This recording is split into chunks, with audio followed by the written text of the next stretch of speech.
সৰ্বপ্ৰথমতে সৃষ্টিকৰ্তা ঈশ্বৰক ধন্যবাদ দিছোঁ। দ্বিতীয়তে আজি আমাৰ সকলো ঈশ্বৰ বিশ্বাসী পিতৃ মাতৃ ভাই ভনী সকলোকে প্ৰভু যীশু মধুৰ নামত নমস্কাৰ জনাইছোঁ। বাৰু আপোনালোকে দেখিছে গৃহতী আজি ঈশ্বৰে যেনেকৈ মোক দৰ্শনত দেখুৱালে আৰু সেই তেনেকৈ আজি আপোনালোকে সকলোৱে সহায় সহযোগিতা কৰাত খুব কম সময়তে আজি ছমাহতে গৃহতী নিৰ্মাণ হৈ উঠিলে। সেয়েহে বাইবেলত লিখা আছে গীতমালা 127 অধ্যায় 1 পদত লিখা আছে, জিহুৱাই গৃহ নিৰ্মাণ নকৰিলে নিৰ্মাণ কৰোঁতাবিলাকৰ পৰিশ্ৰম বৃথা, জিহুৱাই নগৰ ৰক্ষা নকৰিলে পৰিয়াই পৰ দিয়াও মিছা। জিহুৱাই গৃহ নিৰ্মাণ নকৰিলে কি কৈছে? নিৰ্মাণ কৰোঁতা বিলাকৰ পৰিশ্ৰম বৃথা। সেইটো কাৰণে ঈশ্বৰে যদি এই গৃহটি সাজি নিদিলেহেঁতেন মই এইটো নোৱাৰিলোহেঁতেন। সেইকাৰণতে আমি সকলোৱে বিশ্বাস কৰিব লাগে যে আজি জিহুৱাই গৃহ নিৰ্মাণ নকৰিলে নিৰ্মাণ কৰোঁতাবিলাকৰ পৰিশ্ৰম বৃথা।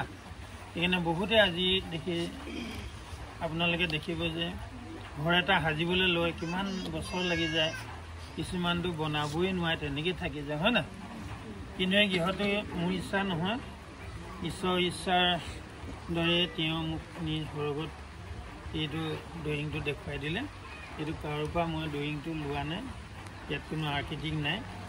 গতিকেলৈ এই গৃহটি এইটো কাৰণে ঈশ্বৰে দেখুৱাবলৈ ক'লে যে তেওঁ জোহন 14 অধ্যায়ত যিটো কথা কৈ গ'ল যে মই যোৱাই ভাল, মই গৈ তোমালোকৰ কাৰণে ঠাই যুগুত কৰোঁ আৰু মই যি ঠাইত থাকিম তোমালোকেও সেই ঠাইতে থাকিবলৈ পাব।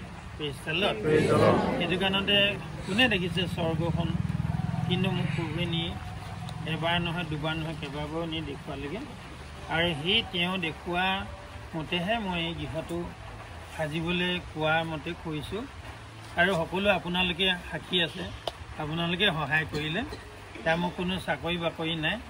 সেইটো কাৰণতে আজি আমি এই প্ৰতিষ্ঠা দিৱস আজি 21 বছৰ হ'ল আমাৰ এই প্ৰাৰ্থনা গৃহ নিৰ্মাণ কৰা।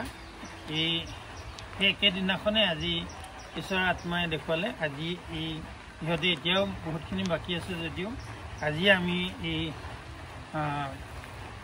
গৃহটি আমি